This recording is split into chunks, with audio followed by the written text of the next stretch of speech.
नमस्कार दोस्तों, दिव्य भारद्वाज ज्योतिष में आप सभी लोगों का स्वागत है। उम्मीद है आप सभी लोग स्वस्थ होंगे। ईश्वर का आशीर्वाद आप सभी लोगों पर हमेशा बना रहे।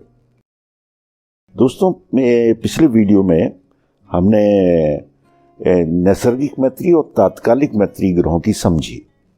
उम्मीद है आप सभी लोगों को समझने में कठिनाई नहीं हुई होगी, क्योंकि बहुत आसान है। 4-5 बार उसका अध्ययन करेंगे तो अपने आप ये कंठस्थ हो जाता है। और कुंडली के फलादेश के लिए ग्रहों की मित्रता और शत्रुता जानना बहुत आवश्यक होता है। तो आज हम इसके बारे में समझने का प्रयास करेंगे।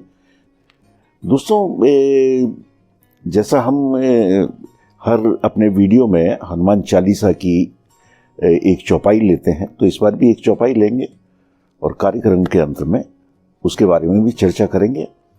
तो आइए समझते हैं पंचधा मैत्री। तो दोस्तों, नैसर्गिक मैत्री और तात्कालिक मैत्री के बारे में पिछले वीडियो में हमने समझ लिया। आज हम पंचधा मैत्री को देखेंगे। अब दोस्तों, जैसे हमने नैसर्गिक मैत्री को देखा, नैसर्गिक मैत्री में हमें 3 चीजें देखने को मिली: मित्र, शत्रु और सम। जबकि तात्कालिक मैत्री में हम सिर्फ मित्र और शत्रु ही देख सकते थे।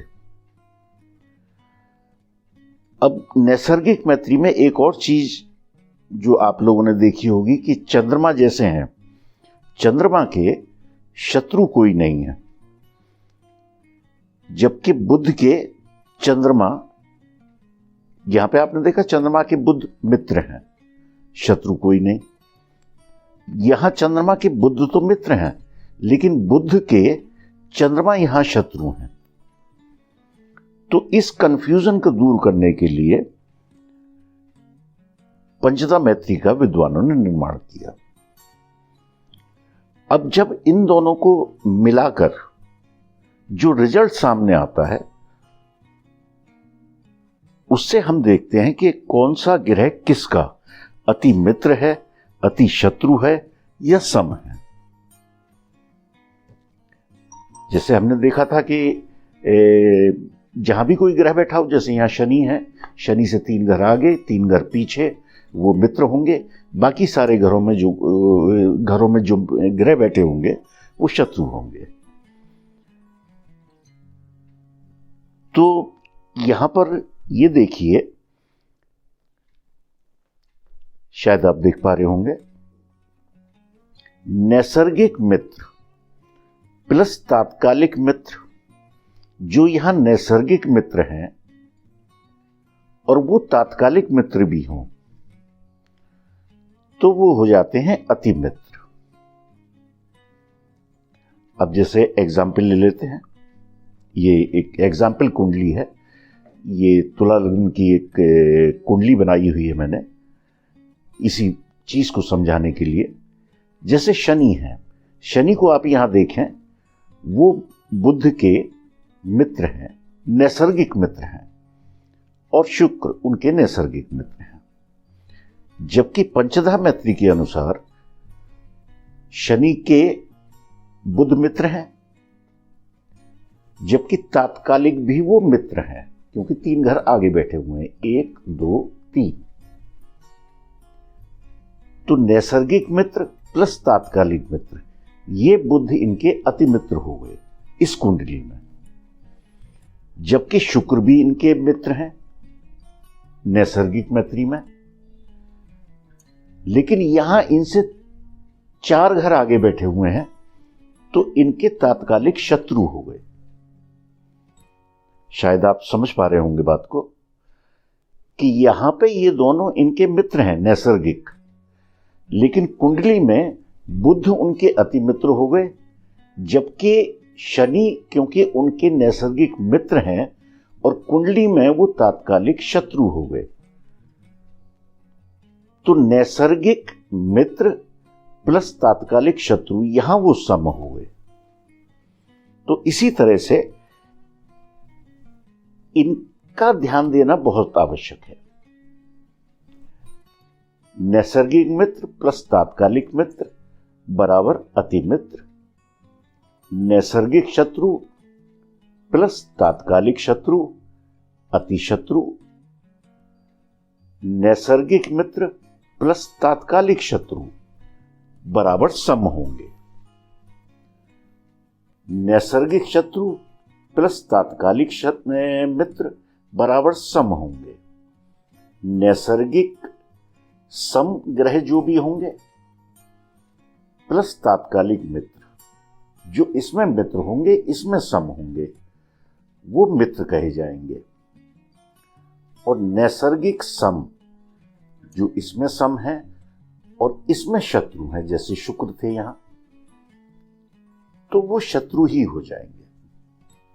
इस तरह से हम दोनों कुंडलियों का कंपैरिजन आपस में करके पंचदा मैत्री देख सकते हैं, उसका निर्माण कर सकते हैं। तो दोस्तों, आपने देखा कि नैसर्गिक और तात्कालिक मित्रता को दोनों को जोड़कर कैसे विद्वानों ने पंचदा मैत्री का निर्माण किया।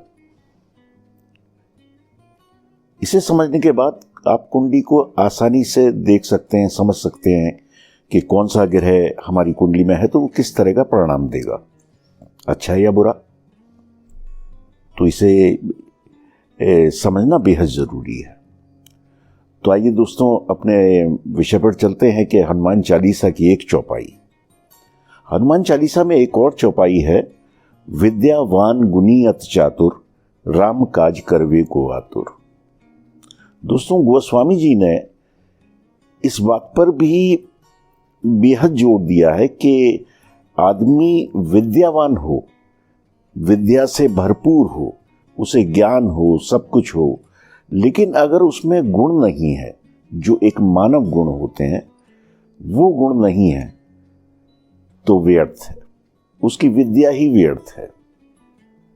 और साथ में उसमें चतुराई नहीं है, परिस्थितियों को देख के बात करने की, समझने की, तो भी व्यर्थ है।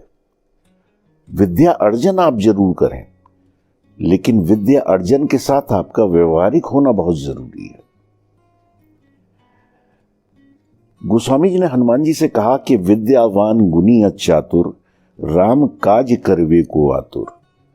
मतलब आप विद्यावान हैं, आप गुणी भी हैं, आप चतुर भी हैं, और साथ ही आप अपने ईश या अपने गुरु का काम करने के लिए तत्पर हैं, हमेशा लालायित रहते हैं अपने गुरु की आज्ञा मान के काम करने के लिए, जो कि बहुत आवश्यक है।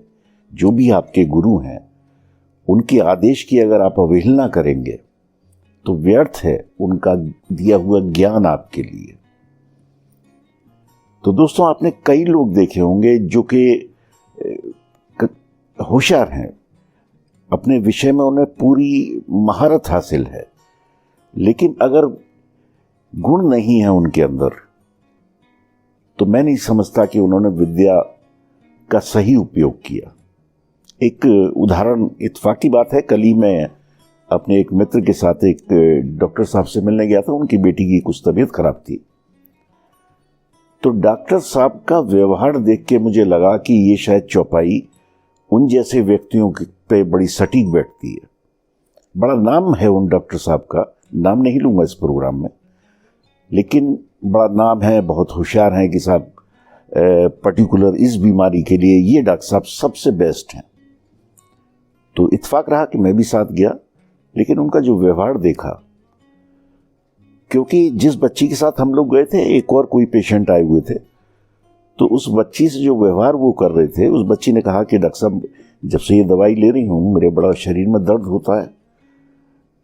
तो बड़ा रूडली उन्होंने बिहेव किया कि हाँ, मैं दवाई खा रहे हो तो दर्द तो हो गई। उस बच्ची से कहा कि अब तुम्हें तकलीफ है, बीमारी है, तो शरीर में तो दर्द होगा ही। उसने कहा नहीं डॉक्टर साहब, ऐसा नहीं है, जब से मैं दवाई ले रही हूँ तब से ज़्यादा। अब मुझ पर इतना टाइम नहीं होता, वो मेरे जूनियर बैठे हों, उनसे जाके बात करो, वो समझाएंगे। तो दंग रह गया उनका व्यवहार देखकर कि इतने नामी डॉक्टर और इस तरह का व्यवहार कैसे कर सकते हैं। इसी के विपरीत एक और हमारे मित्र हैं, वो एक कंस्ट्रक्शन का काम कर रहे थे, कॉन्ट्रैक्टर हैं बेसिकली, तो कंस्ट्रक्शन का काम उनका एक किसी कॉलेज की बिल्डिंग बना रहे थे। तो कॉलेज वालों ने एक रिटायर्ड उनके अपने प्रोफेसर थे, उनको अपॉइंट कर रखा था एज कंसल्टेंट बिल्डिंग की देखभाल के लिए। उनका व्यवहार देख के भी मुझे लगा कि ये चौपाई शायद उनके लिए भी है, क्योंकि हर बात में करीब 1-1.5 घंटा रहा उनके साथ, तो तीनों चीजें उनकी मुझे 1-1.5 घंटे में देखने को मिल गई। विद्यावान वो थे ही, क्योंकि रिटायर्ड प्रोफेसर से वहां के। मित्र ने बताया कि बड़ा नाम रहा इनका जब ये पढ़ाते थे यहाँ बच्चों को। गुण उनके मैंने इसलिए देखे कि एज कॉन्ट्रैक्टर होता है कि आदमी चाय नाश्ता मंगाता है सबके लिए, तो जब इन्होंने 1 कप चाय पी, पहले निकाल के 10 रुपए रखे कि ये पैसे रखे हैं कॉन्ट्रैक्टर साहब आपके, अब मैं चाय लूंगा। और चतुराई मैंने इसलिए देखी कि जब किसी गलत काम के लिए वो उन्हें डांटते थे तो कहते थे कान खींचो तेरा, क्योंकि बुजुर्ग भी थे, तो बोले कान खींचो, मैंने जिंदगी भर कान ही खींचे हैं बच्चों के। तो ये तीनों चीजें मुझे उनके अंदर देखने को मिली। बोलते थे तो बिल्कुल ऐसा लगता था कि मुंह से फूल झड़ रहे हैं। तो गोस्वामी जी ने मतलब कितनी अहम चीजें हनुमान चालीसा में ये समझाई हैं कि आदमी को किस तरह से व्यवहार करना चाहिए। तो दोस्तों, आज के लिए इतना ही। अगर वीडियो पसंद आए तो प्लीज सब्सक्राइब कीजिए, लाइक कीजिए, बेल आइकॉन दबाइए, कमेंट्स करना ना भूलिए, क्योंकि आपके कमेंट्स आते हैं तो पता चलता है कि आपको ये प्रोग्राम कैसा लग रहा है। इसी के साथ अपने प्रोग्राम को विराम देते हैं।